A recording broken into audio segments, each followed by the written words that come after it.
ਵਾਹਿਗੁਰੂ ਜੀ ਕਾ ਖਾਲਸਾ ਵਾਹਿਗੁਰੂ ਜੀ ਕੀ ਫਤਿਹ। अस्सलाम वालेकुम आदाब बर्ज। मैं हाँ तुहाडी होस्ट नीलम कौर ते मैं TV 84 ਦੇ ਸਾਰੇ ਦਰਸ਼ਕਾਂ ਤੇ ਸਰੋਤਿਆਂ ਨੂੰ ਜੀ ਆਇਆਂ ਕਹਿੰਦੀਆਂ ਪ੍ਰੋਗਰਾਮ ਸੱਚੋ ਸੱਚ ਵਿੱਚ ਜਿਹੜੇ ਇਸ ਪ੍ਰੋਗਰਾਮ ਨਾਲ ਦੇਸ਼ਾਂ ਵਿਦੇਸ਼ਾਂ ਤੋਂ ਜੁੜ ਚੁੱਕੇ ਨੇ। ਖਾਲਸਾ ਅਫੇਅਰ ਸੈਂਟਰ ਦੇ ਸੰਚਾਲਕ ਡਾਕਟਰ ਅਮਰਜੀਤ ਸਿੰਘ ਜੀ ਰੋਜ਼ਾਨਾ ਦੀ ਤਰ੍ਹਾਂ ਸਟੂਡੀਓ ਵਿੱਚ ਮੇਰੇ ਨਾਲ ਸ਼ਾਮਿਲ ਨੇ। ਉਹਨਾਂ ਨਾਲ ਗੱਲਬਾਤ ਕਰਕੇ ਅੱਜ ਦੇ ਅਹਿਮ ਇਸ਼ੂਜ਼ ਉੱਪਰ ਉਹਨਾਂ ਤੋਂ ਉਹਨਾਂ ਦਾ ਤਜ਼ੀਆ ਜਾਣਦੇ ਹਾਂ। ਜੀ ਡਾਕਟਰ ਸਾਹਿਬ ਵਾਹਿਗੁਰੂ ਜੀ ਕਾ ਖਾਲਸਾ ਵਾਹਿਗੁਰੂ ਜੀ ਕੀ ਫਤਿਹ।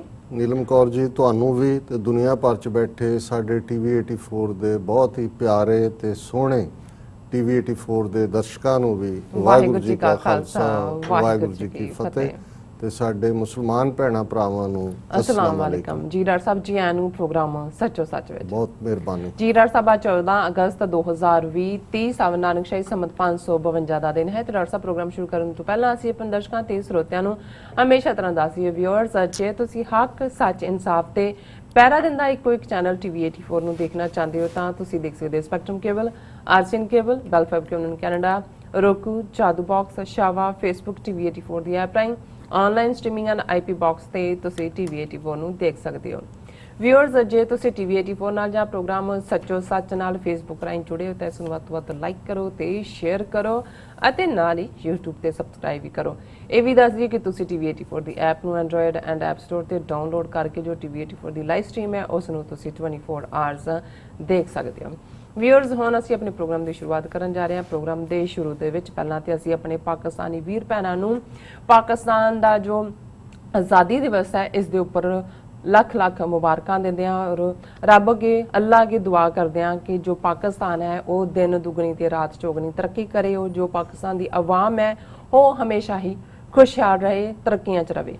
ਸੋ ਜਿਸ ਤਰ੍ਹਾਂ ਕਿ ਅੱਜ ਜਦੋਂ ਦੁਨੀਆ ਭਰ ਦੇ ਵਿੱਚ ਜਿਸ ਤਰ੍ਹਾਂ ਅੱਜ 15 ਅਗਸਤ ਦੀ ਸਵੇਰ ਚੜ ਚੁੱਕੀ ਹੈ ਬਟ ਇੱਥੇ ਜਿੱਦਾਂ ਅਮਰੀਕਾ ਦੇ ਵਿੱਚ ਈਵਨਿੰਗ ਹੈ ਸੋ ਜਿੱਥੇ ਜੋ ਭਾਰਤੀ ਨੇ ਉਹ ਆਪਣਾ ਆਜ਼ਾਦੀ ਦਿਵਸ ਮਨਾ ਰਹੇ ਨੇ ਸੋ ਉੱਥੇ ਸਿੱਖ ਕੌਮ ਇਸ ਦਿਨ ਨੂੰ ਧੋਖਾ ਦਿਵਸ ਤੇ ਕਾਲਾ ਦਿਨ ਵਜੋਂ ਮਨਾਉਣ ਜਾ ਰਹੀ ਹੈ ਔਰ ਮਨਾ ਵੀ ਰਹੀ ਹੈ। ਔਰ ਪਿਛਲੇ 73 ਸਾਲਾਂ ਦੇ ਵਿੱਚ ਜੋ ਭਾਰਤ ਸਰਕਾਰ ਨੇ ਸਿੱਖ ਕੌਮ ਨੂੰ ਇੱਕ ਤੋਂ ਬਾਅਦ ਇੱਕ ਜੋ ਨਸਲਕੁਸ਼ੀ ਦਾ ਸ਼ਿਕਾਰ ਬਣਾਇਆ ਹੈ ਇਸ ਵਿਸ਼ੇ ਦੇ ਉੱਪਰ ਆਪਾਂ ਗੱਲਬਾਤ ਕਰਨ ਜਾ ਰਹੇ ਹਾਂ। ਸੋ ਅਸੀਂ ਚਾਹਾਂਗੇ ਕਿ ਤੁਸੀਂ ਸਾਡੇ ਨਾਲ ਇਸੇ ਤਰ੍ਹਾਂ ਬਣੇ ਰਹਿਣਾ। ਦੇਖਣ ਸੁਣਨ ਲਈ ਤੁਹਾਡਾ ਸਭ ਦਾ ਬਹੁਤ ਬਹੁਤ ਸ਼ੁਕਰੀਆ। ਜੀ ਡਾਕਟਰ ਸਾਹਿਬ ਕੀ ਵਿਚਾਰਾਂ ਨੇ ਇਸ ਮੁੱਦੇ ਬਾਰੇ? ਦੇਖੋ ਸਾਡੇ ਵੱਲੋਂ ਵੀ ਦੁਨੀਆ ਭਰ ਚ ਬੈਠੇ ਸਾਡੇ ਪਾਕਿਸਤਾਨੀ ਭੈਣਾਂ ਭਰਾਵਾਂ ਨੂੰ ਆਜ਼ਾਦੀ ਦਿਨ ਬਹੁਤ ਬਹੁਤ ਮੁਬਾਰਕ। ਜੀ ਖੁਸ਼ਕਿਸਮਤ ਹੈ ਪਾਕਿਸਤਾਨੀ ਕੌਮ ਕਿ ਉਹਨਾਂ ਨੂੰ ਕਾਇਦ ਆਜ਼ਮ ਮੁਹੰਮਦ ਅਲੀ ਜਿਨ੍ਹਾਂ ਦੀ ਅਗਵਾਈ ਮਿਲੀ, ਰਹਿਨੁਮਾਈ ਮਿਲੀ ਬਿਲਕੁਲ ਔਰ ਉਹਨਾਂ ਦੇ ਕੋਲ ਇੱਕ ਆਜ਼ਾਦ ਮੁਲਕ ਹੈ। ਕੱਲ ਵੀ ਅਸੀਂ ਇਸ ਦੇ ਉੱਤੇ ਖਾਸ ਸੈਗਮੈਂਟ ਕੀਤਾ ਸੀ ਜਿਸ ਨੂੰ ਸਾਡੇ ਪਾਕਿਸਤਾਨੀ ਭੈਣਾਂ ਭਰਾਵਾਂ ਨੇ ਬਹੁਤ ਸਰਾਹਿਆ, ਬਹੁਤ ਸਾਰੇ ਕਾਮੈਂਟਸ ਨੇ। ਅਸੀਂ ਹਮੇਸ਼ਾ ਹੀ ਤੁਹਾਡੀ ਸਿਫਤ ਵੀ ਤੁਹਾਡੀ ਇਨਪੁਟ ਵੀ ਸਾਨੂੰ ਹੌਸਲਾ ਦਿੰਦੀ ਹੈ ਔਰ ਅਸੀਂ ਜਿਹੜੀ ਗੱਲ ਕੱਲ ਕੀਤੀ ਜਾਂ ਅੱਜ ਕੀਤੀ ਜਾਂ ਪਹਿਲਾਂ ਕਰਦੇ ਹਾਂ ਜਾਂ ਕੱਲ ਨੂੰ ਕਰਾਂਗੇ ਇਹ ਬਾਈ ਕਨਵਿਕਸ਼ਨ ਹੈ। ਬਿਲਕੁਲ ਕਿਉਂਕਿ ਸਾਡਾ ਯਕੀਨ ਹੈ ਕਿ ਅਲਟੀਮੇਟਲੀ ਜਿੱਥੇ ਸਾਡਾ ਮੁਸਤਕਬਲ ਉਹ ਖਾਲਿਸਤਾਨ ਪਾਕਿਸਤਾਨ ਦੋ ਮੁਲਕਾਂ ਦਾ ਸਾਂਝਾ ਹੈ। ਸਿੱਖ ਕੌਮ ਇਸਲਾਮਿਕ ਫੇਥ ਬਹੁਤ ਸਾਰਾ ਜਿਸ ਨੂੰ ਅਲਾਮਾ ਇਕਬਾਲ ਨੇ ਤੌਹੀਦ ਦੀ ਸਾਂਝ ਦੇ ਨਾਲ ਹਮੇਸ਼ਾ ਲਈ ਜੋੜਿਆ ਹੋਇਆ ਹੈ ਔਰ ਸਾਈਂ ਮੀਆਂ ਮੀਰ ਤੋਂ ਗੁਰੂ ਅਰਜਨ ਸਾਹਿਬ ਨੇ ਦਰਬਾਰ ਸਾਹਿਬ ਅੰਮ੍ਰਿਤਸਰ ਦਾ ਸੰਗੇ ਬੁਨਿਆਦ ਰਖਵਾਇਆ ਹੈ। ਇੱਕ ਔਰ ਬਹੁਤ ਵਾਰ ਪਾਕਿਸਤਾਨ ਦੇ ਹਵਾਲੇ ਨਾਲ ਬੇਸ਼ੱਕ ਪਾਕਿਸਤਾਨੀ ਭੈਣਾਂ ਭਰਾਵਾਂ ਦਾ ਉਹ ਵਤਨ ਹੈ, ਮਦਰਲੈਂਡ ਹੈ, ਫਾਦਰਲੈਂਡ ਹੈ, ਸਾਡੇ ਲਈ ਉਹ ਸਾਡਾ ਹੋਲੀ ਲੈਂਡ ਵੀ ਹੈ, ਮੁਬਾਰਕ ਵੀ ਹੈ। ਪਾਕਿਸਤਾਨੀਆਂ ਦਾ ਮੁਕੱਦਸ ਸਾਊਦੀ ਅਰੇਬੀਆ ਬਣ ਜਾਂਦਾ ਹੈ ਕਿਉਂਕਿ ਮੱਕਾ ਮਦੀਨਾ ਉੱਥੇ ਹੈ ਜਿੱਥੇ ਅਸੀਂ ਬਾਕੀ ਸਾਂਝਾਂ ਦੀ ਗੱਲ ਕਰਦੇ ਹਾਂ। ਪਾਕਿਸਤਾਨ ਸੱਚਮੁੱਚ ਹੀ ਸਾਡੇ ਲਈ ਉਹ ਮੁਕੱਦਸ ਮੁਲਕ ਹੈ ਜਿੱਥੇ ਕਿ ਸਾਡਾ ਮੱਕਾ ਔਰ ਮਦੀਨਾ ਨਨਕਾਣਾ ਸਾਹਿਬ ਕਰਤਾਰਪੁਰ ਸਾਹਿਬ ਹੈ ਔਰ ਇਸ ਕੌਮ ਨੇ ਬਹੁਤ ਚੰਗੀ ਤਰ੍ਹਾਂ ਇਸ ਦੀ ਹਿਫਾਜ਼ਤ ਕੀਤੀ ਹੈ। ਔਰ ਅੱਜ ਜਦੋਂ ਅਸੀਂ ਕਰਤਾਰਪੁਰ ਸਾਹਿਬ ਕੋਰੀਡੋਰ ਜਿਹੜੇ ਪਿਛਲੇ ਸਾਲ ਦੀ ਪ੍ਰਾਪਤੀ ਸੀ 9 ਨਵੰਬਰ 2019 ਨੂੰ ਪਾਕਿਸਤਾਨ ਦੀ ਹਕੂਮਤ ਨੇ ਇਹ 72 ਸਾਲਾਂ ਤੋਂ ਜਿਹੜੀ ਸਾਡੀ ਅਰਦਾਸ ਸੀ ਸਿੱਖ ਕੌਮ ਦੀ ਉਸ ਨੂੰ ਪੂਰਾ ਕੀਤਾ, ਉਸ ਨੂੰ ਬੂਰ ਪਿਆ। ਪੂਰਾ ਕਰਨ ਵਾਲਾ ਤਾਂ ਰੱਬ ਹੁੰਦਾ ਹੈ ਜਦੋਂ ਕਿ ਇੱਕ ਚੰਗੀ ਸੋਚ ਵਾਲੇ ਜਾਂ ਇੱਕ ਹਮਦਰਦ ਔਰ ਆਪਣੇ ਮੁਲਕ ਦਾ ਵੀ ਭਲਾ ਕਿਉਂਕਿ ਇਹ ਦੋਨਾਂ ਮੁਲਕਾਂ ਦੀ ਸਾਂਝ ਦੀ ਗੱਲ 47 ਬੇਸ਼ੱਕ ਇੱਕ ਡਿਵੀਜ਼ਨ ਦਾ ਦੌਰ ਵੀ ਹੈ, ਕੁੜਿੱਤਨ ਦਾ ਦੌਰ ਵੀ ਹੈ, ਜ਼ਹਿਰੀਲਾ ਦੌਰ ਵੀ ਹੈ। ਜੀ ਪਰ ਉਦੋਂ ਦੋਨਾਂ ਕੌਮਾਂ ਦੇ ਹਿੱਤ ਵੀ ਕਿਤੇ ਨਾ ਕਿਤੇ ਕਲੈਸ਼ ਹੁੰਦੇ ਸੀ। ਪੰਜਾਬ ਦੀ ਧਰਤੀ ਦੇ ਉੱਤੇ ਜੀ ਕੀ ਬਣੇਗਾ, ਕੀ ਨਹੀਂ ਬਣੇਗਾ, ਬਿਲਕੁਲ ਇਨਸਿਕਿਉਰਿਟੀ ਵੀ ਸੀ। ਮੈਜੋਰਿਟੀ ਦੇ ਹੱਥਾਂ 'ਚ ਜੇ ਮੁਸਲਮਾਨ ਭਾਈਚਾਰਾ 9 ਕਰੋੜ 33 ਕਰੋੜ ਹਿੰਦੂਆਂ ਤੋਂ ਇਨਸਿਕਿਉਰ ਸੀ, ਤੇ ਪੰਜਾਬ 'ਚ 8-9 ਮਿਲੀਅਨ ਸਿੱਖ ਵੀ ਇਨਸਿਕਿਉਰ ਸੀ ਕਿ ਉਹਨਾਂ ਦਾ ਫਿਊਚਰ ਕੀ ਹੋਏਗਾ। ਜੀ ਲੇਕਿਨ ਹੁਣ ਜਦੋਂ ਅਸੀਂ 72-73 ਸਾਲ ਬਾਅਦ ਉਸ ਦੌਰ ਦੀਆਂ ਗੁਸਤਾਖੀਆਂ, ਗਲਤੀਆਂ ਵੀ ਦੇਖਦੇ ਹਾਂ, ਤੇ ਉੱਥੇ ਅਸੀਂ ਦੇਖਦੇ ਹਾਂ ਕਿ ਇੱਕ ਪ੍ਰੋਪਰ ਲਾਈਨ ਜਿਹੜਾ ਇੰਟਰਨੈਸ਼ਨਲ ਬਾਰਡਰ ਡਰਾ ਹੈ, ਪਾਕਿਸਤਾਨ ਇੱਕ ਮੁਲਕ ਦੇ ਤੌਰ ਤੇ ਐਗਜ਼ਿਸਟ ਕਰਦਾ ਹੈ। ਜੀ ਔਰ ਅੱਜ ਸਿੱਖ ਕੌਮ ਦੇ ਕੋਲ ਵੀ ਜੇ ਅਸੀਂ ਮੌਜੂਦਾ ਭਾਰਤੀ ਕਬਜ਼ੇ ਵਾਲੇ ਪੰਜਾਬ ਦੀ ਗੱਲ ਕਰੀਏ ਤੇ 50,300 ਸਕੁਅਰ ਕਿਲੋਮੀਟਰ ਟੈਰੀਟਰੀ ਹੈ, ਜਿੱਥੇ ਸਿੱਖ ਲਗਭਗ 70% ਨੇ ਉੱਥੋਂ ਦੀ ਪੋਪੂਲੇਸ਼ਨ ਦਾ। ਹਾਲਾਂ ਅਸੀਂ ਨਾਲ ਲੱਗਦੇ ਸਿੱਖ ਇਲਾਕੇ ਗੰਗਾ ਨਗਰ, ਹਨੂਮਾਨਗੜ੍ਹ ਰਾਜਸਥਾਨ ਦੇ ਵਿੱਚ, ਇਸੇ ਤਰ੍ਹਾਂ ਹਿਮਾਚਲ ਦੇ ਲਾਹੌਲ ਸਪੀਤੀ ਤੱਕ, ਜਿਹੜੇ ਸਾਨੂੰ ਖਾਲਿਸਤਾਨ ਨੂੰ ਇੱਕ ਬਫਰ ਸਟੇਟ, ਤਿੰਨੋਂ ਹੀ ਨਿਊਕਲੀਅਰ ਪਾਵਰ ਚੀਨ, ਭਾਰਤ ਔਰ ਪਾਕਿਸਤਾਨ ਦੇ ਵਿਚਾਲੇ ਬਣਾਉਂਦਾ ਹੈ। ਜੀ ਔਰ ਇਹ ਮੈਂ ਸਮਝਦਾ ਹਾਂ ਵੀ ਸਾਡਾ ਜਿੱਥੇ ਤਹਿਜ਼ੀਬੀ ਸਾਂਝ ਦੂਸਰੇ ਦੀ ਗੱਲ ਹੈ, ਨੇਬਰਸ ਵੀ ਨੇ, ਔਰ ਸਾਡੀ ਐਕਸੈਸ ਸੈਂਟਰਲ ਏਸ਼ੀਆ ਦੀ ਮਾਰਕੀਟ ਤੱਕ, ਸਮੁੰਦਰ ਤੱਕ, ਇਹ ਸਾਰਾ ਜਿਹੜਾ ਸਾਡੇ ਸੰਬੰਧ, ਮੈਂ ਅੱਗੇ ਵੀ ਕਿਹਾ ਸੀ ਕਿ ਬਹੁਤ ਵਾਰ ਅਮਰੀਕਾ ਕੈਨੇਡਾ ਦੇ ਹਵਾਲੇ ਨਾਲ ਗੱਲ ਕੀਤੀ ਜਾਂਦੀ ਹੈ ਕਿ ਜੀ ਇਵੇਂ ਹੋਣੇ ਚਾਹੀਦੇ ਨੇ। ਮੈਂ ਸਮਝਦਾ ਵੀ ਇਹਨਾਂ 'ਚ ਵੀ ਫਿਰ ਵੀ ਕੁਝ ਪਾਬੰਦੀਆਂ ਨੇ, ਔਰ 9/11 ਤੋਂ ਬਾਅਦ ਬਿਟਰਨੈਸ ਵੀ ਹੋਈ, ਕੋਵਿਡ-19 ਨੂੰ ਲੈ ਕੇ ਵੀ ਹੈ। 2-3 ਦਿਨ ਪਹਿਲਾਂ ਹੋਰ ਵੀ ਜਿਹੜੀ ਹੈ ਉਹ ਕਲੈਸ਼ਿੰਗ ਲਾਈਨ ਹੋਈ ਹੈ। ਬਿਲਕੁਲ ਪਰ ਸਾਡੇ ਸਬੰਧ ਉਹ ਹੋਣਗੇ ਖਾਲਿਸਤਾਨ ਔਰ ਪਾਕਿਸਤਾਨ ਦੇ, ਜਿਹਨੂੰ ਬਾਕੀ ਦੁਨੀਆ ਦੇ ਜਿਹੜੇ ਗਵਾਂਢੀ ਮੁਲਕ ਨੇ ਉਹ ਕੋਟ ਕਰਨਗੇ। ਸੋ ਅਸੀਂ ਆਪਣੇ ਪਾਕਿਸਤਾਨੀ ਭੈਣਾਂ ਭਰਾਵਾਂ ਨੂੰ ਇਸ ਯੌਮੇ ਆਜ਼ਾਦੀ ਦਿਨ ਦੇ ਉੱਤੇ ਮੁਬਾਰਕਬਾਦ ਦਿੰਦੇ। ਔਰ ਜਿਵੇਂ ਤੁਸੀਂ ਕਿਹਾ ਵੀ ਜੇ ਅੱਜ ਅਸੀਂ ਆਪਣੀ ਕੌਮ ਦੀ ਗੱਲ ਫੋਕਸ ਤਰੀਕੇ ਨਾਲ ਕਰੀਏ ਤੇ ਸਾਡੇ ਲਈ ਜਿਹਨੂੰ ਭਾਰਤੀ 15 ਅਗਸਤ ਨੂੰ ਆਜ਼ਾਦੀ ਦਿਵਸ ਕਹਿ ਕੇ ਝੰਡਾ ਲਾਲ ਕਿਲੇ ਦੇ ਉੱਤੇ ਵੀ ਲਹਿਰਾਇਆ ਜਾਏਗਾ। ਪ੍ਰੈਜ਼ੀਡੈਂਟ ਰਾਮ ਕੋਵਿੰਦ ਨੇ ਬੀਤੀ ਰਾਤ ਨੇਸ਼ਨ ਦੇ ਨਾਮ ਮੈਸੇਜ ਦਿੱਤਾ ਹੈ, ਉਹਨਾਂ ਦੇ ਰਾਸ਼ਟਰਪਤੀ ਨੇ। ਔਰ ਉਸ 'ਚ ਕਿਵੇਂ ਉਹੀ ਜਿਹੜੀਆਂ ਨੇ ਜਬਲੀਆਂ ਵੀ ਮਾਰੀਆਂ ਨੇ, ਔਰ ਜੋ ਫਰੇਬੀ ਲਾਈਨ ਹੈ ਉਹਨੂੰ ਅਸੀਂ ਦੂਸਰੇ ਸੈਗਮੈਂਟ 'ਚ ਡਿਸਕਸ ਕਰਾਂਗੇ। ਔਰ ਮੋਦੀ 15 ਅਗਸਤ ਨੂੰ ਉੱਥੋਂ ਐਡਰੈਸ ਕਰੇਗਾ। ਉਹ ਜਿਵੇਂ ਸਰ ਸਿਮਰਨਜੀਤ ਸਿੰਘ ਮਾਨ ਹੋਰਾਂ ਨੇ ਆਪਣੀ ਸਟੇਟਮੈਂਟ ਦੇ ਵਿੱਚ ਕਿਹਾ ਕਿ ਮੋਦੀ ਉਸ ਲਾਲ ਕਿਲੇ ਦੀ ਫਸੀਲ ਤੇ ਚੜ੍ਹਨ ਤੋਂ ਪਹਿਲਾਂ ਇਹ ਫੈਸਲਾ ਕਰੇ ਕਿ ਉਹਨੇ ਆਪਣੇ ਲੋਕਾਂ ਨੂੰ ਦੱਸਣਾ ਹੈ ਕਿ ਚੀਨ ਨੇ ਸਾਡੀ ਕਿੰਨੀ ਜ਼ਮੀਨ ਖੋਈ ਹੈ। ਸੋ ਜ਼ਾਹਰ ਹੈ ਕਿ ਇੱਕ ਤਨਜ਼ ਹੈ, ਪਰ ਇਹ ਵੀ ਦੱਸਦਾ ਹੈ ਵੀ ਇਹ ਕਿੰਨੇ ਕੁ ਭਾਰਤ ਮਾਂ ਦੇ ਸਪੁੱਤਰ ਆਪਣੇ ਆਪ ਨੂੰ ਕਹਿਣ ਵਾਲੇ, ਇਹਨਾਂ ਦੀਆਂ ਕਰਤੂਤਾਂ ਕੀ ਨੇ। ਔਰ ਸਿੱਖ ਦੁਨੀਆ ਭਰ 'ਚ ਇਸ ਨੂੰ ਕਾਲੇ ਦਿਨ ਵਜੋਂ ਮਨਾ ਰਹੇ ਨੇ, ਕਿਉਂਕਿ ਇਹ ਸਾਡੇ ਨਾਲ ਹੋਇਆ ਵੱਡਾ ਧੋਖਾ ਹੈ। ਔਰ ਧੋਖੇ ਦੇ ਆਸਪੈਕਟ ਨੂੰ ਅਸੀਂ ਕੱਲ ਦੇ ਪ੍ਰੋਗਰਾਮ 'ਚ ਡਿਸਕਸ ਕੀਤਾ ਸੀ ਕਿ ਕਿਸ ਤਰ੍ਹਾਂ ਸਾਡੀ ਅਹਿਮਕ ਲੀਡਰਸ਼ਿਪ 47 ਦੇ ਵਿੱਚ ਜਿਹੜੀ ਸਧਾਰਨ ਲੋਕ ਸਨ, ਇੱਧਰ ਜਦੋਂ ਅਸੀਂ ਡਿਬੇਟ ਦੇਖ ਰਹੇ ਹਾਂ ਜਾਂ ਉਹ ਆਪਸ ਦੇ ਵਿੱਚ ਜਿਹੜੀ ਫਾਈਟ ਆਫ ਦਾ ਵਿਟਸ ਹੈ, ਉਹਦੇ 'ਚ ਕਾਇਦੇ ਆਜ਼ਮ ਲੰਡਨ ਰਿਟਰਨਡ ਵਕੀਲ ਨੇ, ਗਾਂਧੀ ਲੰਡਨ ਰਿਟਰਨਡ ਵਕੀਲ ਹੈ, ਨਹਿਰੂ ਲੰਡਨ ਰਿਟਰਨਡ ਵਕੀਲ ਹੈ, ਪਟੇਲ ਲੰਡਨ ਰਿਟਰਨਡ ਵਕੀਲ ਹੈ, ਤੇ ਸਾਡੇ ਮਾਸਟਰ ਜੀ ਨੇ ਸਕੂਲ ਮਾਸਟਰ 2 ਦੂਣੀ 4, ਔਰ ਬਾਕੀ ਯਾਨੀ ਕਰਤਾਰ ਸਿੰਘ, ਬਲਦੇਵ ਸਿੰਘ, ਉਹਨਾਂ ਦਾ ਪਤਾ ਹੀ ਹੈ ਕਿ ਉਹ ਕੀ ਨੇ। ਸੋ ਉਹਦੇ 'ਚ ਸਾਡੇ ਇਹ ਅਹਿਮਕ ਲੋਕ ਫਸੇ ਇਹਨਾਂ ਦੇ ਝਾਂਸੇ 'ਚ। ਲੇਕਿਨ ਕਾਲਾ ਦਿਵਸ ਇਸ ਲਈ ਵੀ ਬਣ ਜਾਂਦਾ ਹੈ ਕਿ ਸਾਡਾ ਜੋ 73 ਸਾਲ ਦਾ ਇਸ ਮੁਲਕ ਦੀ ਕੈਦ ਦੇ ਵਿੱਚ ਤਜਰਬਾ ਹੈ, ਉਸ ਨੇ ਸਾਨੂੰ ਜਿੱਥੇ 18ਵੀਂ ਸਦੀ ਦੇ ਪੀਰੀਅਡ ਨੂੰ ਮੁੜ ਚੇਤੇ ਕਰਵਾਇਆ, ਪਰ ਕੁਝ ਹਾਲਾਤਾਂ ਦੇ ਵਿੱਚ ਇਹ ਉਸ ਤੋਂ ਵੀ ਬਦਤਰ ਹੈ। ਔਰ ਅੰਗਰੇਜ਼ਾਂ ਦੇ 98 ਸਾਲ ਦਾ ਰਾਜ ਜਿਹੜਾ ਹੈ, ਉਸ ਦੇ ਕੰਪੈਰੀਜ਼ਨ ਦੇ ਵਿੱਚ ਤਾਂ ਜਿੰਨਾ ਜੇ ਇਹਨਾਂ ਦੇ ਜ਼ੁਲਮ ਦੇਖੀਏ ਤਾਂ ਫਿਰ ਉਹ ਤਾਂ ਬਿਲਕੁਲ ਪੀਲੇ ਪੈ ਜਾਂਦੇ ਨੇ। ਔਰ ਇਸੇ ਹੀ ਮੱਦੇ ਨਜ਼ਰ ਦੁਨੀਆ ਭਰ 'ਚ ਸਿੱਖ ਨੂੰ ਕਾਲੇ ਦਿਨ ਦੇ ਤੌਰ ਤੇ ਮਨਾ ਰਹੇ ਨੇ। ਜਿਵੇਂ ਅਸੀਂ ਕੱਲ ਵੀ ਦੱਸਿਆ ਸੀ, ਨਿਊਯਾਰਕ ਦੇ ਵਿੱਚ ਵੀ 12 ਵਜੇ ਤੋਂ 3 ਵਜੇ ਤੱਕ ਇੰਡੀਅਨ ਕੌਂਸੂਲੇਟ ਦੇ ਬਾਹਰ ਸਿੱਖਸ ਫਾਰ ਜਸਟਿਸ ਵੱਲੋਂ, ਜਿੱਥੇ ਉਹਨਾਂ ਨੇ ਰੈਫਰੈਂਡਮ 2020 ਰਜਿਸਟ੍ਰੇਸ਼ਨ ਵੀ ਰੱਖੀ ਹੈ, ਇੱਕ ਜ਼ੋਰਦਾਰ ਪ੍ਰੋਟੈਸਟ ਹੋਏਗਾ।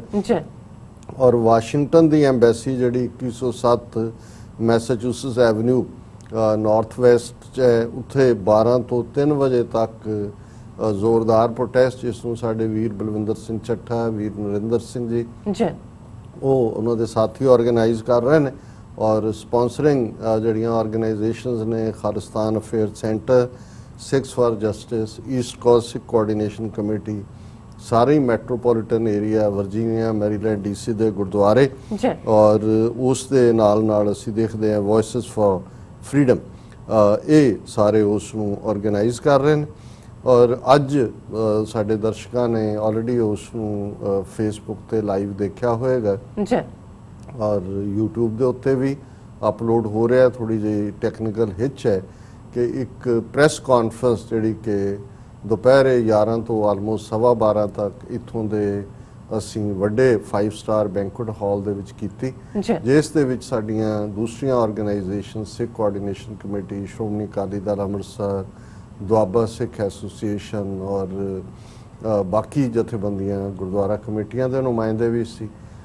ਉਸ ਦੇ ਵਿੱਚ ਵੀ ਗੱਲ ਤਾਂ ਕਿਤਿਓਂ ਸ਼ੁਰੂ ਕਰ ਲਈਏ, ਗੁਲਾਮੀ ਦੀ ਦਾਸਤਾਨ ਬਿਆਨਦਿਆਂ ਜ਼ੁਲਮਾਂ ਦੀ ਕਹਾਣੀ ਨਾ ਮੁੱਕਣ ਵਾਲੀ ਹੁੰਦੀ ਹੈ। ਬਿਲਕੁਲ। ਔਰ ਇਹ ਇੱਕ ਉਸ ਗਮਾਂ ਦੀ ਰਾਤ ਵਾਂਗ ਹੈ। ਭਾਵੇਂ ਸ਼ਿਵ ਬਟਾਲਵੀ ਨੇ ਤੇ ਇਸ ਨੂੰ ਆਪਣੀ ਜਿਹੜੀ ਹੈ ਉਹ ਇੱਕ ਮਾਨਸਿਕ ਹਾਲਤ ਦੇ ਵਿੱਚ ਕਿਹਾ ਸੀ, ਪਰ ਹਾਲਾਤ ਇਹ ਸਾਡੀ ਜ਼ਰੂਰ ਬਣੀ ਹੈ। ਉੱਥੇ ਤਾਂ ਉਹਨੇ ਨਿਰਾਸ਼ਾ 'ਚ ਐਂਡ ਕੀਤਾ ਕਿ ਗਮਾਂ ਦੀ ਰਾਤ ਲੰਮੀ ਏ ਜਾਂ ਮੇਰੇ ਗੀਤ ਲੰਬੇ ਨੇ, ਨਾ ਭੈੜੀ ਰਾਤ ਮੁੱਕਦੀ ਏ, ਨਾ ਲੰਮੇ ਗੀਤ ਮੁੱਕਦੇ ਨੇ।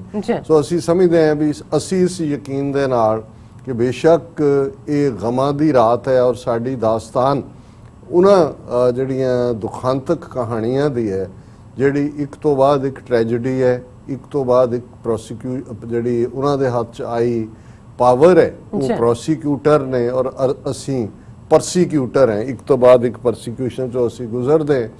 ਲੇਕਿਨ ਜਿੱਥੇ ਅਸੀਂ ਇਹ ਗੱਲ ਦਾਅਵੇ ਨਾਲ, ਗੁਰੂ ਦੇ ਆਸਰੇ ਭਰੋਸੇ ਨਾਲ ਕਹਿ ਸਕਦੇ ਹਾਂ ਕਿ ਬੇਸ਼ੱਕ ਸਾਡੀ ਲੀਡਰਸ਼ਿਪ 47 ਦੇ ਦੌਰ ਸਮੇਂ ਦੀ ਹਾਣ ਦੀ ਨਾ ਹੋਈ ਹੋਏ, ਬੇਸ਼ੱਕ ਅੱਜ ਦੇ ਦੌਰ 'ਚ ਵੀ ਪਿਛਲੀਆਂ 4 ਦਹਾਈਆਂ 'ਚ ਕਦੇ ਸਾਨੂੰ ਬਾਦਲ ਟੱਬਰ ਟੱਕਰਿਆ ਜਾਂ ਅਮਰਿੰਦਰ ਵਰਗੇ ਟ੍ਰੀਟਰ ਜਿਹੜੇ ਨੇ ਜਿਨ੍ਹਾਂ ਨੇ ਆਪਣੇ ਕੁਨਬੇ ਦੇ ਹਿੱਤ ਨੂੰ ਪਾਲਦਿਆਂ ਕੌਮ ਦੇ ਨਾਲ ਗੱਦਾਰੀ ਕੀਤੀ, ਬਾਰ-ਬਾਰ ਕਰ ਰਹੇ ਨੇ। ਪਰ ਇਹਦੇ ਬਾਵਜੂਦ ਜਿਹੜੀ ਸਿੱਖ ਕੌਮ ਦੀ ਪ੍ਰੋਗਰਾਮਿੰਗ ਹੈ, ਜਿਹੜੀ 10 ਗੁਰੂ ਸਾਹਿਬਾਨ ਨੇ, ਗੁਰੂ ਨਾਨਕ ਸਾਹਿਬ 1469 ਈਸਵੀ 'ਚ ਪ੍ਰਕਾਸ਼ਮਾਨ ਹੁੰਦੇ ਨੇ ਔਰ 1699 ਈਸਵੀ ਦੇ ਵਿੱਚ ਖਾਲਸਾ ਸਾਜਨਾ ਹੁੰਦੀ ਹੈ। 230 ਸਾਲ ਦਾ ਇਹ ਵਕਤ ਹੈ। 10 ਗੁਰੂ ਸਾਹਿਬਾਨ ਨੇ ਉਸ ਧਰਤੀ ਦੇ ਖਿੱਤੇ ਦੇ ਵਿੱਚ ਇਹ ਸਿੱਖੀ ਦਾ ਬੀਜ ਇੰਨਾ ਡੂੰਘਾ ਬੀਜਿਆ ਔਰ ਇਸ ਚੋਂ ਜਿਹੜੀ ਫਿਰ ਜੜ ਨਿਕਲੀ ਹੈ ਇੰਨੀ ਪੁਖਤਾ ਹੈ ਔਰ ਇਹ ਜਿਹੜਾ ਸਿੱਖੀ ਦਾ ਬੂਟਾ ਹੈ, ਇਸ ਨੂੰ ਗੁਰੂ ਸਾਹਿਬਾਨ ਨੇ ਆਪਣੇ ਸਰਬੰਸ ਦੇ ਕੁਰਬਾਨ ਕਰਕੇ ਉਸ ਖੂਨ ਨਾਲ ਸਿੰਚਿਆ।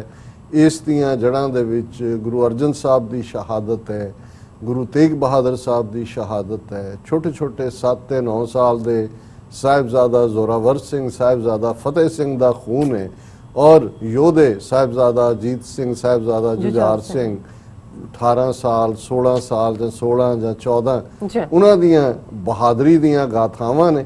ਔਰ ਫਿਰ ਸਾਡੇ ਨਾਲ ਲਗਭਗ 4 ਸਦੀਆਂ ਦਾ ਸ਼ਹੀਦੀਆਂ ਦਾ ਇਤਿਹਾਸ ਜਿਹੜਾ 1606 ਚ ਗੁਰੂ ਅਰਜਨ ਸਾਹਿਬ ਦੀ ਸ਼ਹਾਦਤ ਦੇ ਨਾਲ ਹੁੰਦਾ ਹੈ। ਇਹ ਇੰਨੀ ਲੰਬੀ ਦਾਸਤਾਨ ਹੈ ਕਿ ਅਸੀਂ ਵੈਲੀ ਆਫ ਡੈਥ ਚੋਂ ਗੁਜ਼ਰਦੇ ਆਂ ਵੀ, ਮੌਤ ਦੀਆਂ ਘਾਟੀਆਂ ਚੋਂ ਗੁਜ਼ਰਦੇ ਆਂ ਵੀ, ਇਸ ਫੇਥ ਦੇ ਨਾਲ ਜਿਉਂਦੇ ਰਹੇ, ਇਸ ਫੇਥ ਦੇ ਨਾਲ ਤੁਰੇ ਰਹੇ, ਇਸ ਫੇਥ ਦੇ ਨਾਲ ਸਾਡੀ ਪੇਸ਼ਕਦਮੀ ਰਹੀ ਕਿ ਹਮ ਪਾਤਸ਼ਾਹੀ ਸਤਗੁਰ ਦਈ, ਖੰਨੇ ਹੰਨੇ ਲਾਏ, ਜੈ ਜੈ ਬਹਿ ਜ਼ਮੀਨ ਮਲ ਤਹਿ ਤਹਿ ਤਖਤ ਬਣਾਏ। कि सानू पातशाह गुरु ने बनाया है।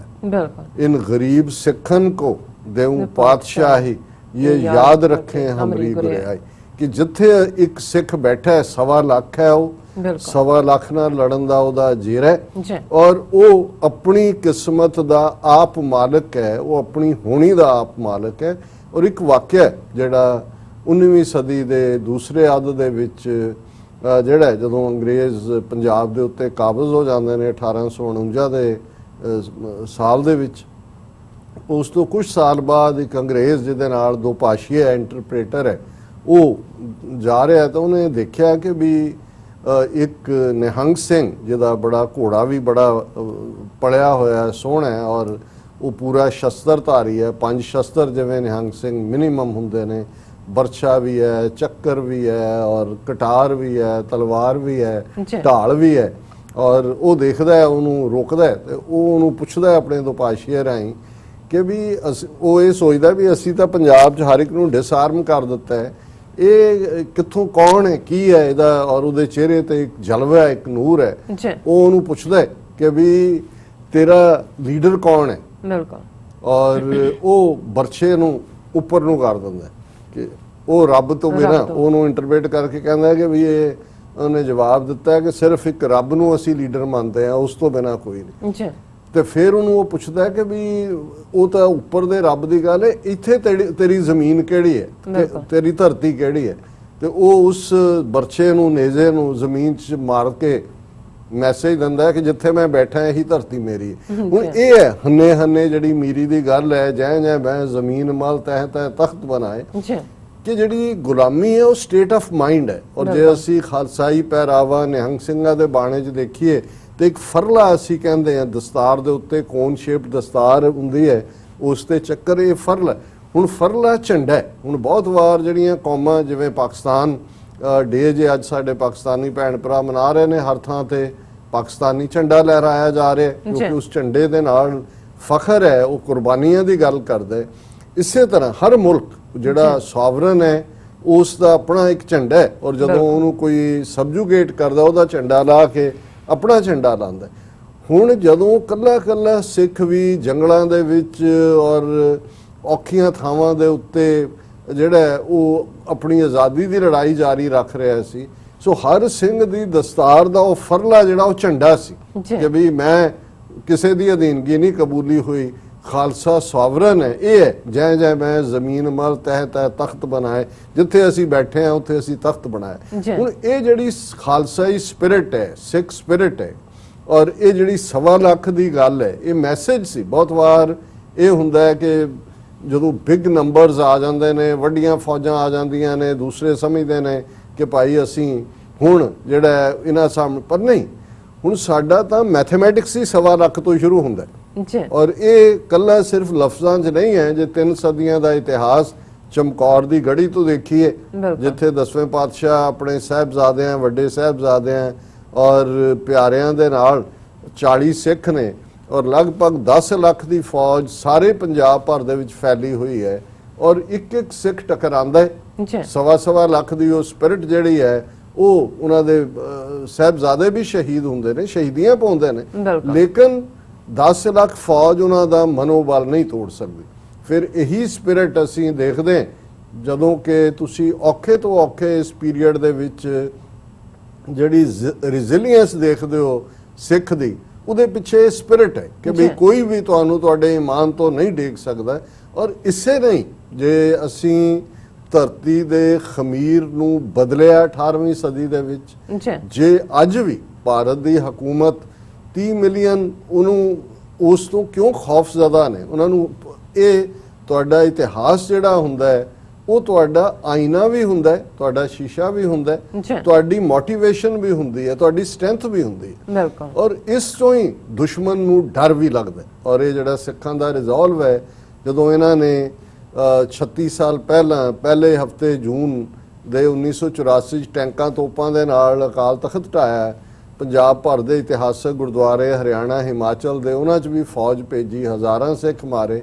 ਉਹ ਸਮਝਦੇ ਸੀ ਵੀ ਠੀਕ ਹੈ ਸਾਡੀ ਫੌਜੀ ਮਾਈਟ, ਉਸ ਤੋਂ ਉਹਨਾਂ ਨੇ 13 ਸਾਲ ਪਹਿਲਾਂ ਪਾਕਿਸਤਾਨ ਤੋੜ ਦਿੱਤਾ ਸੀ, ਮਸ਼ਰਕੀ ਪਾਕਿਸਤਾਨ ਫੌਜ ਭੇਜ ਕੇ ਬੰਗਲਾਦੇਸ਼ ਬਣਾਇਆ ਸੀ। ਏਡੀ ਜੇਤੂ ਫੌਜ ਜੀ ਅਸੀਂ ਇੰਨੇ ਹਜ਼ਾਰ ਦਾ ਸਰੈਂਡਰ ਲਿਆ, ਉਹਨਾਂ ਨੇ ਕਿਹਾ ਵੀ ਸਿਖਾ ਦਿੱਤਾ ਹੈ ਸਬਕ ਇਹਨਾਂ ਨੂੰ, ਇਹ ਹੁਣ ਸਿਰ ਚੁੱਕਣ ਜੋਗਾ ਨਹੀਂ ਛੱਡਿਆ। ਔਰ ਇਹ ਉਸ ਪਾਰਲੀਮੈਂਟ ਦੇ ਗਲਿਆਰਿਆਂ ਦੇ ਵਿੱਚ ਇਹ ਆਮ ਉਸ ਜ਼ਮਾਨੇ ਦੇ ਵਿੱਚ ਚਰਚਾ ਸੀ।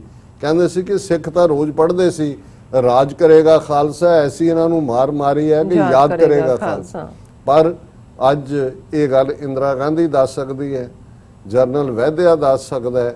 1700 ਤੋਂ ਜ਼ਿਆਦਾ ਪੰਜਾਬ ਦੇ ਉਹ ਪੁਲਸੀਏ ਜਿਨ੍ਹਾਂ ਦੇ ਵਿੱਚ SSP ਲੈਵਲ ਤੋਂ ਲੈ ਕੇ ਦੂਸਰੇ ਲੋਕ, ਪੰਜਾਬ ਦਾ ਚੀਫ ਮਿਨਿਸਟਰ ਬੇਅੰਤਾ, ਔਰ ਇਹ ਸਾਰੇ ਜਿਹੜੇ ਫਿਰ ਖਾਲਸੇ ਨੇ ਜਿਹੜਾ ਹੈ ਜਿਨ੍ਹਾਂ ਨੂੰ ਜਸਟਿਸ ਦਿੱਤਾ, ਜਿਨ੍ਹਾਂ ਨੂੰ ਦੱਸਿਆ ਕਿ ਇਹ ਜ਼ੁਲਮ ਸਹਾਰਨਾ ਇਹ ਸਾਡੇ ਖੂਨ 'ਚ ਨਹੀਂ ਹੈ। ਗੁਰੂ ਨੇ ਠੀਕ ਹੈ, ਅਸੀਂ ਕਿਸੇ ਬੇਗੁਨਾਹ ਨੂੰ ਨਹੀਂ ਮਾਰਦੇ, ਕਿਸੇ ਦਾ ਹੱਕ ਨਹੀਂ ਖੋਹਦੇ, ਪਰ ਇਹ ਸਾਡੇ ਜ਼ਿੰਮੇ ਵੀ ਗੁਰੂ ਨੇ ਲਾਇਆ ਹੋਇਆ। ਖਾਲਸਾ ਸੋਏ ਜੋ ਨਿਰਧਨ ਕੋ ਪਾਲੇ, ਖਾਲਸਾ ਸੋਏ ਜੋ ਦੁਸ਼ਟ ਕੋ ਗਾਲੇ। ਦੁਸ਼ਟ ਨੂੰ ਗਾਲਣਾ ਹੁੰਦਾ ਪਨਿਸ਼ਿੰਗ ਦਾ ਟਾਇਰੈਂਟ। ਸੋ ਜਿੱਥੇ ਅਸੀਂ ਇਹਨਾਂ 73 ਸਾਲਾਂ ਦੀ ਉਸ ਕਹਾਣੀ ਦਾ ਜ਼ਿਕਰ, ਕਿਉਂਕਿ ਰੋਜ਼ਾਨਾ ਦੇ ਪ੍ਰੋਗਰਾਮ 'ਚ ਹੀ ਕਰਦੇ ਹਾਂ, ਮੈਂ ਅੱਜ ਕੋਈ ਬਹੁਤੇ ਵੇਰਵੇ 'ਚ ਨਹੀਂ ਜਾਵਾਂਗਾ, ਮੈਂ ਇਹ ਸਪਿਰਿਟ ਆਫ ਰੈਜ਼ਿਲੀਅੰਸ ਜਿਹੜੀ ਹੈ ਜਿਹਨੇ ਸਾਨੂੰ ਸਾਡੇ ਉਸ ਸਭ ਤੋਂ ਔਖੇ ਟਾਈਮਾਂ ਦੇ ਵਿੱਚ ਵੀ ਸਰਵਾਈਵ ਕਰਵਾਇਆ, ਅੱਜ ਵੀ ਜੇ 5 ਮਿਲੀਅਨ ਸਿੱਖ ਡਾਇਸਪੋਰਾ ਗੇਮ ਚੇਂਜਰ ਹੈ। ਜੇ ਹਕੂਮਤ ਲਿਸਟਾਂ ਬਣਾਉਂਦੀ ਹੈ ਕਿ ਜੀ ਅਸੀਂ ਆਹ ਬਲੈਕ ਲਿਸਟਾਂ ਬਣਾਈਆਂ, ਇਹਨਾਂ ਨੂੰ ਭਾਰਤ ਨਹੀਂ ਆਉਣ ਦਿਆਂਗੇ, ਅਸੀਂ ਥੁੱਕਦੇ ਵੀ ਨਹੀਂ ਤੁਹਾਡੇ ਭਾਰਤ ਤੇ, ਸਾਡਾ ਆਪਣਾ ਹੋਮਲੈਂਡ ਹੈ, ਅਸੀਂ ਆਵਾਂਗੇ ਲਿਬਰੇਟ ਕਰਵਾ ਕੇ। ਔਰ ਉਦੋਂ ਤੱਕ ਸਾਡੀ ਇਹ ਸਟਰਗਲ ਜਾਰੀ ਹੈ। ਤੇ ਸਿੱਖਾਂ ਨੇ ਵੀ ਬਰਾਬਰ ਜਿਹੜੀ ਉਹ ਲਿਸਟ ਦਿੱਤੀ ਕਿ ਆ ਤੁਹਾਡੀ ਬਲੈਕ ਲਿਸਟ ਹੈ, ਔਰ ਅਸੀਂ ਮੋਦੀ, ਅਮਿਤ ਸ਼ਾਹ, ਇਹ ਸਾਰੀ ਤੁਹਾਡੀ ਕਲਾਸ ਨੂੰ ਦਹਿਸ਼ਤਗਰਦ ਐਲਾਨ। ਇਹ ਹੈ ਅੱਖਾਂ 'ਚ ਅੱਖਾਂ ਪਾ ਕੇ ਗੱਲ ਕਰਨਾ, ਵੰਗਾਰਨਾ। ਇੰਦਰਾ ਗਾਂਧੀ ਨੂੰ ਵੰਗਾਰਦੇ ਨੇ, ਬੇਅੰਤ ਸਿੰਘ, ਸਤਵੰਤ ਸਿੰਘ ਸ਼ਹੀਦੀ ਜਾਮ ਵੀ ਪੀਂਦੇ ਨੇ, ਪਰ ਦੱਸ ਦਿੰਦੇ ਨੇ ਕਿ ਸਾਡੇ ਲਈ ਜੇ ਸਿੱਖ ਪੜ੍ਹਦਾ, ਉਸ ਕਦੇ ਧਾਰਨਾ ਲਾ ਕੇ ਸੰਤ ਭਿੰਡਰਾਂ ਵਾਲੇ ਦੀਵਾਨਾਂ 'ਚ ਪੜ੍ਹਾਉਂਦੇ ਸੀ ਕਿ ਸੀਸ ਜਾਏ ਤਾਂ ਜਾਏ, ਮੇਰਾ ਸਿਦਕ ਨਾ ਜਾਏ। ਕਿ ਭਾਈ ਮੇਰਾ ਜਿਹੜਾ ਸਿਦਕ ਹੈ, ਸਿੱਖੀ ਤੇ ਮੇਰਾ ਈਮਾਨ ਹੈ, ਸਿਰ ਕੀ ਹੈ? ਇਹ ਤਾਂ ਜਿਹਨੂੰ ਫੈਜ਼ ਅਹਿਮਦ ਫੈਜ਼ ਦਾ ਜਿਹੜਾ ਸ਼ੇਅਰ ਹੈ ਕਿ जिस धज से कोई मक्तल में गया वो शान सलामत रहती है, ये जां की तो कोई बात नहीं, ये जां तो आनी जानी। इनू कौन पुछदा है? ये आई है चली गई, वैसे भी चले जाना। सत पिंडां वाले कहंदे ऊं भी अड्डियां रगड़ के जो मरना है मंजी ते पै के, इनू कौम दे हवाले करो, इनू अणख और गैरत दे लई दिओ। सो असीं अज जदों कि एक पासे ਇਹਨੂੰ ਧੋਖਾ ਦਿਵਸ, ਕਾਲਾ ਦਿਵਸ ਕਹਿ ਕੇ, ਪਰ ਮੈਂ ਸਮਝਦਾ ਵੀ ਇਹ ਸਾਡਾ ਐਦ ਦਾ ਦਿਨ ਵੀ ਹੈ ਆਪਣੀ ਆਜ਼ਾਦੀ ਦੇ ਲਈ, ਖਾਲਿਸਤਾਨ ਦੀ। ਔਰ ਅਸੀਂ ਅੱਜ ਦੇ ਦਿਨ ਇਹਨਾਂ 73 ਵਰਿਆਂ ਦੇ ਵਿੱਚ ਉਹਨਾਂ ਸਾਰੇ ਸ਼ਹੀਦ ਸਿੰਘਾਂ ਸਿੰਘਣੀਆਂ ਨੂੰ ਜਿਨ੍ਹਾਂ ਨੇ ਆਪਣੀਆਂ ਜਾਨਾਂ ਦੇ ਨਜ਼ਰਾਨੇ ਪੇਸ਼ ਕੀਤੇ, ਲੜੇ ਜ਼ੁਲਮ ਦੇ ਖਿਲਾਫ, ਉਹਨਾਂ ਨੂੰ ਅਸੀਂ ਆਪਣੀਆਂ ਯਾਦਾਂ 'ਚ ਲਿਆਂਦੇ ਹਾਂ, ਆਪਣੀਆਂ ਅਰਦਾਸਾਂ 'ਚ ਲਿਆਂਦੇ ਹਾਂ। ਵੈਸੇ ਤਾਂ ਸਾਡੀ ਦੋ ਵੇਲੇ ਦੀ ਅਰਦਾਸ ਹਮੇਸ਼ਾ ਹੀ ਸ਼ਹੀਦਾਂ ਨੂੰ ਯਾਦ ਕਰਦੀ ਹੈ, ਪਰ ਕਿਉਂਕਿ ਕਰੰਟ ਸਾਡਾ ਫੋਕਸ ਇਸ ਗੱਲ ਦੇ ਉੱਤੇ ਜ਼ਰੂਰ ਹੋਣਾ ਚਾਹੀਦਾ ਹੈ ਕਿ ਅਸੀਂ, ਔਰ ਜਿਹਨੂੰ ਸੰਤ ਪਿੰਡਾਂ ਵਾਲਿਆਂ ਨੇ ਫਰਮਾਇਆ ਸੀ ਕਿ ਖਾਲਸਾ ਜੀ ਸ਼ਹੀਦਾਂ ਦੇ ਖੂਨ ਦਾ ਹੱਕ ਲੈਣਾ। ਸ਼ਹੀਦ ਇਸ ਗੱਲ ਦਾ ਰਿਮਾਈਂਡਰ ਹੁੰਦਾ ਹੈ ਕਿ ਉਸ ਕੌਮ ਦੇ ਲਈ ਕਿ ਵੀ ਅਸੀਂ ਆਪਣਾ ਆਪਾ ਦੇ ਦਿੱਤਾ ਹੈ, ਹੁਣ ਤੁਸੀਂ ਇਨਸਾਫ ਲੈਣਾ ਹੈ, ਜਸਟਿਸ ਲੈਣਾ। ਔਰ ਇਹੀ ਕਾਰਨ ਹੈ ਕਿ ਜਦੋਂ ਅਸੀਂ ਸਿਰਾਂ ਦੀ ਫਸਲ ਦੀ ਗੱਲ ਕਰਦੇ, ਸਿਰਾਂ ਦੀ ਫਸਲ ਉਦੋਂ ਹੀ ਉੱਗਦੀ ਹੈ ਜਦੋਂ ਉਹਦੀਆਂ ਜੜ੍ਹਾਂ 'ਚ ਸ਼ਹੀਦ ਦਾ ਖੂਨ ਪੈਂਦਾ। ਔਰ ਇਹ ਇੱਥੇ ਤਾਂ ਸ਼ਹੀਦਾਂ ਦੀ ਕਿਹਦਾ ਨਾਂ ਲਈਏ, ਉਹਨਾਂ ਦੀ ਇੱਕ ਲੰਬੀ ਕਤਾਰ ਹੈ ਜਿਹਨੂੰ ਕਦੇ ਪੰਜਾਬੀ ਦੇ ਇੱਕ ਸ਼ਾਇਰ, ਬੇਸ਼ੱਕ ਨਕਸਲੀ ਲਹਿਰ ਵੇਲੇ ਹੋਏ, ਲੇਕਿਨ ਉਹਨਾਂ ਦੀਆਂ ਉਹ ਲਾਈਨਾਂ ਹਮੇਸ਼ਾ ਅਮਰ ਨੇ, ਅੱਜ ਤੱਕ ਵੀ ਕੋਟ ਹੁੰਦੀਆਂ ਨੇ ਕਿ ਜਿਹੜਾ ਦੁਸ਼ਮਣ ਹੈ ਜਿੰਨੀ ਮਰਜ਼ੀ ਅੱਤ ਕਰ ਲੇ, ਇਹਦੇ ਬਾਵਜੂਦ ਜਿੰਨੇ ਮਰਜ਼ੀ ਕਤਲ ਕਰ ਲੈ, ਇਹ ਹਮੇਸ਼ਾ ਰਿਮਾਈਂਡਰ ਰਹੇਗਾ ਕਿ ਕਤਲ ਕੀਤਿਆਂ ਕਦੇ ਵੀ ਮੁੱਕਣੀ ਨਹੀਂ, ਇੰਨੀ ਲੰਮੀ ਹੈ ਸਾਡੀ ਕਤਾਰ ਲੋਕੋ। ਕਿ ਵੀ ਇੰਨੀ ਹੈ ਕਿ ਜੇ ਇੱਕ ਦੁਸ਼ਮਣ ਕਤਲ ਕਰਦਾ ਹੈ, ਜਿਹੜਾ ਸਾਡਾ ਸ਼ਹੀਦ ਹੈ ਉਹ ਡਿੱਗਦਾ ਤੇ ਉਹ ਉਸ ਥਾਂ ਦੇ ਉੱਤੇ ਇੱਕ ਹੋਰ ਆ ਕੇ ਉਹਦੀ ਥਾਂ ਲੈ ਲੈਂਦਾ। ਅਸੀਂ ਉਹਨਾਂ ਸਾਰਿਆਂ ਨੂੰ ਆਪਣੀਆਂ ਯਾਦਾਂ 'ਚ ਲਿਆਂਦੇ ਹਾਂ। ਕਹਾਣੀ ਤਾਂ ਇਹ ਟ੍ਰੈਚਰੀ ਦੀ, ਧੋਖੇ ਦੀ ਇੱਕਦਮ ਬਾਅਦ ਹੀ ਸ਼ੁਰੂ ਹੋ ਗਈ। 15 ਅਗਸਤ 1947 ਤੇ ਲਗਭਗ 2-3 ਮਹੀਨੇ ਦੇ ਵਿੱਚ 10 ਅਕਤੂਬਰ 1947 ਨੂੰ ਇਹ ਸਰਕੂਲਰ ਇੰਡੀਅਨ ਗਵਰਨਮੈਂਟ ਦਾ ਆਂਦਾ ਹੈ, ਜਿਹੜਾ ਜਾਰੀ ਕੀਤਾ ਜਾਂਦਾ ਹੈ ਡਿਪਟੀ ਕਮਿਸ਼ਨਰਸ ਨੂੰ ਕਿ Sikhs are a criminal tribe and a menace to the law abiding Hindus, ਕਿ ਸਿੱਖ ਇੱਕ ਜ਼ਰਾਇਮ ਪੇਸ਼ਾ ਕਬੀਲਾ ਨੇ ਔਰ ਕਾਨੂੰਨ ਮੰਨਣ ਵਾਲੇ ਹਿੰਦੂਆਂ ਦੇ ਲਈ ਖਤਰਾ ਨੇ। ਇੱਥੋਂ ਸਾਡੀ ਦਾਸਤਾਨ ਜਿਹੜੀ ਹੈ ਜ਼ੁਲਮਾਂ ਦੀ ਦੁਸ਼ਮਣ ਦੇ ਵੱਲੋਂ ਤੇ ਕੁਰਬਾਨੀਆਂ ਦੀ ਸਾਡੇ ਵੱਲੋਂ ਸ਼ੁਰੂ ਹੁੰਦੀ ਹੈ। 1950 ਤੱਕ ਪਹੁੰਚਦੇ ਆ, ਜਿਹਨੂੰ ਇਹ ਰਿਪਬਲਿਕ ਡੇ ਕਹਿੰਦੇ ਨੇ। ਸਾਡੇ ਲਈ ਅਗੇਨ ਇੱਕ ਵੱਡਾ ਧੋਖਾ ਦਿਵਸ ਬਣਦਾ ਹੈ, ਕਿਉਂਕਿ ਕਿੱਥੇ ਤੇ ਸਾਡੇ ਨਾਲ ਇਕਰਾਰ ਇੱਕ ਆਟੋਨੋਮਸ ਪ੍ਰੋਵਿੰਸ ਦੇਣ ਦਾ ਸੀ ਪੰਜਾਬ, ਤੇ ਕਿੱਥੇ ਭਾਰਤੀ ਆਇਨ ਦੇ ਵਿੱਚ ਉਹਨਾਂ ਦਾ ਆਰਟੀਕਲ 25(20) ਸਿੱਖਾਂ, ਬੌਧੀਆਂ, ਜੈਨੀਆਂ ਨੂੰ ਹਿੰਦੂ ਐਲਾਨ ਦਿੰਦਾ ਹੈ। ਉਸ ਨੂੰ ਵੀ ਸਾਡੇ ਸਿੱਖ ਨੁਮਾਇੰਦੇ ਦੋ ਜਿਹੜੇ ਕਾਂਸਟੀਟਿਊਂਟ ਅਸੈਂਬਲੀ ਦੇ ਵਿੱਚ ਸਨ, ਸਰਦਾਰ ਭੁਪਿੰਦਰ ਸਿੰਘ ਮਾਨ ਔਰ ਸਰਦਾਰ ਹੁਕਮ ਸਿੰਘ, ਉਹ ਖਲੋਂਦੇ ਨੇ ਕਾਂਸਟੀਟਿਊਂਟ ਅਸੈਂਬਲੀ ਨੂੰ, ਕਹਿੰਦੇ ਨੇ ਕਿ this is betrayal of the Sikhs, this is betrayal of the promises made to the Sikhs, we reject this constitution। तो हकीकत ये है कि ਅਸੀਂ ਇਸ ਸੰਵਿਧਾਨ ਨੂੰ, ਇਸ ਕਾਨੂੰਨ ਨੂੰ, ਇਸ ਆਇਨ ਨੂੰ, ਇਸ ਕਨਸਟੀਟਿਊਸ਼ਨ ਨੂੰ ਮੰਨਿਆ ਹੀ ਨਹੀਂ ਹੋਇਆ। ਸੋ ਡੀ ਫੈਕਟੋ ਅਸੀਂ ਜ਼ਰੂਰ ਕੈਪਚਰ ਹੈ, ਇਹਨਾਂ ਦੇ ਨਕਸ਼ੇ 'ਚ ਫਸ ਗਏ ਹੈ, ਪਰ ਡੀ ਜੂਰਿਸ ਕਾਨੂੰਨੀ ਤੌਰ ਤੇ ਅਸੀਂ ਇਹਨਾਂ ਦਾ ਹਿੱਸਾ ਹੀ ਨਹੀਂ ਹੈ। ਇਸ ਲਈ ਜਿਵੇਂ ਇਹ ਗੱਲ ਬੜੀ ਅਹਿਮੀਅਤ ਵਾਲੀ ਹੈ ਕਿ ਜਦੋਂ ਇਹ ਇੱਕ ਆਰਗੂਮੈਂਟ ਵੀ ਦਿੱਤਾ ਗਿਆ, ਔਰ ਮੈਂ ਦੇਖ ਰਿਹਾ ਸੀ ਕਿ ਭਾਈ ਜਿਹੜੇ ਉਮਰ ਮੁਖਤਿਆਰ ਲੀਬੀਆ ਦੇ ਬਹੁਤ ਵੱਡੇ ਰੈਵੋਲੂਸ਼ਨਰੀ ਹੋਏ ਨੇ, ਜਿਵੇਂ ਮੈਂ ਇੱਕ ਵਾਰ ਉਹਨਾਂ ਦਾ ਪੂਰਾ ਜ਼ਿਕਰ ਵੀ ਕੀਤਾ ਸੀ, ਜਦੋਂ ਉਹਨਾਂ ਦੇ ਉੱਤੇ ਟ੍ਰਾਇਲ ਚੱਲਿਆ ਔਰ ਉਹਨਾਂ ਨੂੰ ਬਾਅਦ ਚ ਫਾਂਸੀ ਦਿੱਤੀ ਗਈ 20,000 ਲੋਕਾਂ ਦੇ ਸਾਹਮਣੇ, ਉਹਨਾਂ ਦੇ ਵਕੀਲ ਨੇ, ਜਿਹੜਾ ਜ਼ਾਹਰ ਹੈ ਇਟਾਲੀਅਨ ਗਵਰਨਮੈਂਟ ਨੂੰ ਕਾਊਂਟਰ ਕਰ ਰਿਹਾ ਸੀ, ਜਿਹੜੇ ਉਹਨੂੰ ਕਿਹਾ ਉਹਨਾਂ ਨੇ ਕਿ ਬਈ ਇਹ ਜਿਹੜਾ ਇਹਨੇ ਜਿਹੜਾ ਕਾਨੂੰਨ ਦੀ ਖਿਲਾਫਤ ਕੀਤੀ, ਤੇ ਉਹਨਾਂ ਨੇ ਕਿਹਾ ਵੀ ਇਹ ਤਾਂ ਬਾਗੀ ਨਹੀਂ ਹੈ, ਕਿਉਂਕਿ ਬਾਗੀ ਤਾਂ ਉਹ ਹੁੰਦਾ ਜਿਹੜਾ ਪਹਿਲਾਂ ਕਾਨੂੰਨ ਨੂੰ ਮੰਨਦਾ ਹੋਏ। ਬਿਲਕੁਲ, ਉਹ ਤਾਂ ਪਹਿਲੇ ਦਿਨ ਤੋਂ ਹੀ ਲੜਨ ਵਾਲੇ ਨੇ, ਇਹਨਾਂ ਨੇ ਤਾਂ ਮੰਨਿਆ ਹੀ ਨਹੀਂ ਸਾਨੂੰ, ਇਸ ਲਈ ਇਹ ਸਾਡਾ POW ਹੈ, ਪ੍ਰਿਜ਼ਨਰ ਆਫ ਵਾਰ ਹੈ, ਜੰਗੀ ਕੈਦੀ।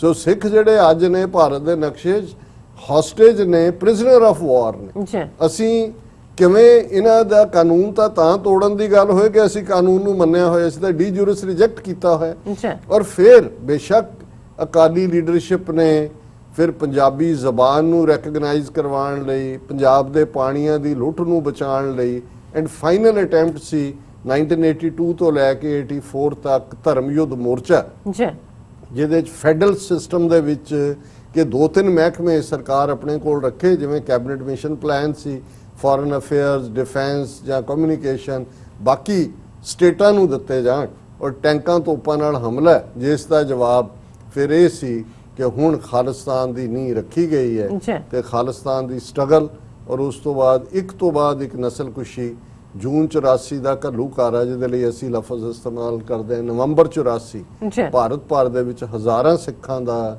ਕਤਲੇਆਮ, ਨਸਲਕੁਸ਼ੀ। 84 ਤੋਂ 94-95 ਤੱਕ 10 ਸਾਲ ਪੰਜਾਬ 'ਚ ਇੱਕ ਪੂਰੀ ਜਨਰੇਸ਼ਨ ਸਿੱਖਾਂ ਦੀ, ਸਿੱਖ ਜਵਾਨੀ ਦੀ ਮਾਰ ਦੇਣਾ, ਝੂਠੇ ਪੁਲਿਸ ਮੁਕਾਬਲਿਆਂ ਦਾ ਜੋ ਕਸ਼ਮੀਰ ਦੇ ਵਿੱਚ ਕਰ ਰਹੇ ਨੇ।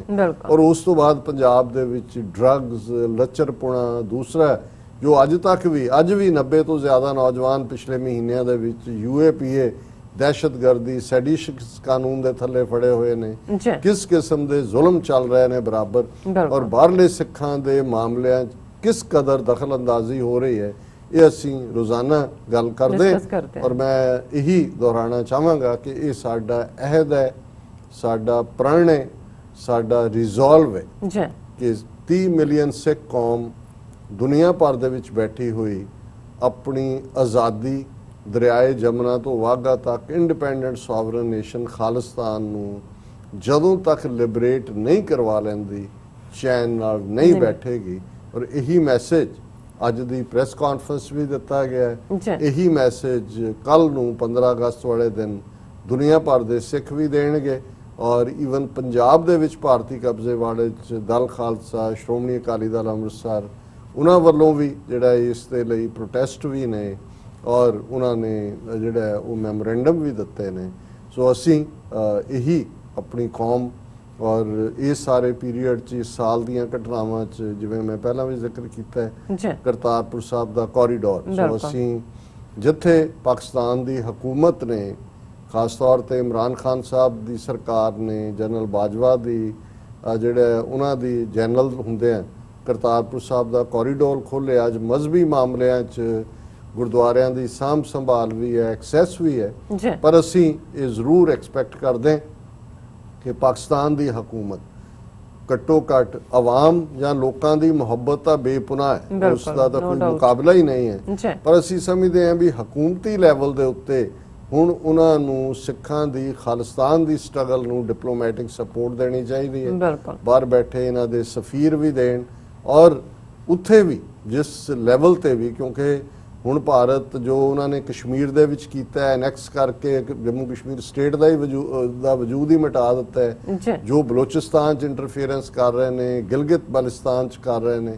ਤੇ ਜੇ ਇੱਥੋਂ ਤੱਕ ਹੈ ਤੇ ਹੁਣ ਵੀ, ਔਰ ਇਹ ਗੱਲ ਦਾ ਧਿਆਨ ਰਹੇ ਕਿ ਇਸ ਭਾਰਤੀ ਪੋਇਜ਼ਨ ਦਾ, ਵੈਨਮ ਦਾ, ਜਦੋਂ ਵੀ ਕੋਈ ਪੋਇਜ਼ਨਸ ਚੀਜ਼ ਬੰਦੇ ਦੇ ਬਲੱਡ 'ਚ ਜਾਂਦੀ ਹੈ ਤੇ ਜਿਹੜਾ ਉਸ ਜ਼ਹਿਰ ਨੂੰ ਰੋਕਦਾ ਹੈ ਜਾਂ ਬਚਾਅ ਕਰਦਾ ਹੈ, ਉਹਦੇ ਲਈ ਮੈਡੀਕਲ ਟਰਮ ਐਂਟੀਡੋਟ ਹੁੰਦੀ ਹੈ, ਐਂਟੀਡੋਟ। ਸੋ ਇਸ ਗੱਲ ਦਾ ਧਿਆਨ ਰਹੇ ਕਿ ਭਾਰਤੀ ਜ਼ਹਿਰ ਜਿਹੜਾ, ਜੇ ਪਾਕਿਸਤਾਨ ਐਜ਼ ਏ ਸਟੇਟ ਲੰਬਾ ਵਕਤ ਇਸ ਸਾਰੇ ਚੋਂ ਨਿਕਲਣਾ ਚਾਹੁੰਦਾ ਹੈ, ਜੋ ਭਾਰਤੀ ਜ਼ਹਿਰ ਦਾ ਅਸਰ ਹੈ, ਤੇ ਖਾਲਿਸਤਾਨ ਐਂਟੀਡੋਟ ਹੈ।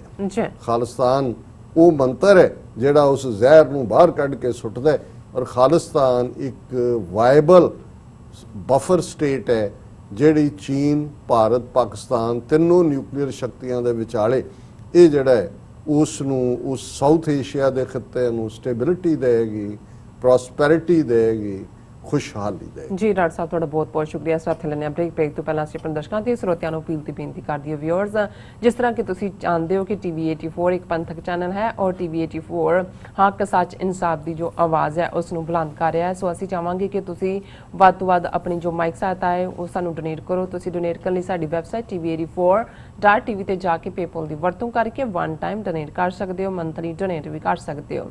ਤੁਸੀਂ TV 84 ਦੇ ਨਾਮ ਤੇ ਚੈੱਕ ਬਣਾ ਕੇ ਸਾਨੂੰ ਮੇਲ ਵੀ ਕਰ ਸਕਦੇ ਹੋ ਸਾਡੇ ਇਸ ਪਤੇ ਤੇ 36-0137 ਐਵਨਿਊ ਲੌਂਗਲੈਂਡ ਸਿਟੀ, ਨਿਊਯਾਰਕ 11101 USA, ਜਾਂ ਫਿਰ ਤੁਸੀਂ ਸਾਨੂੰ ਫੋਨ ਰਾਹੀਂ ਵੀ ਸੰਪਰਕ ਕਰ ਸਕਦੇ ਹੋ ਸਾਡੇ ਫੋਨ ਨੰਬਰ ਤੇ 5164060694।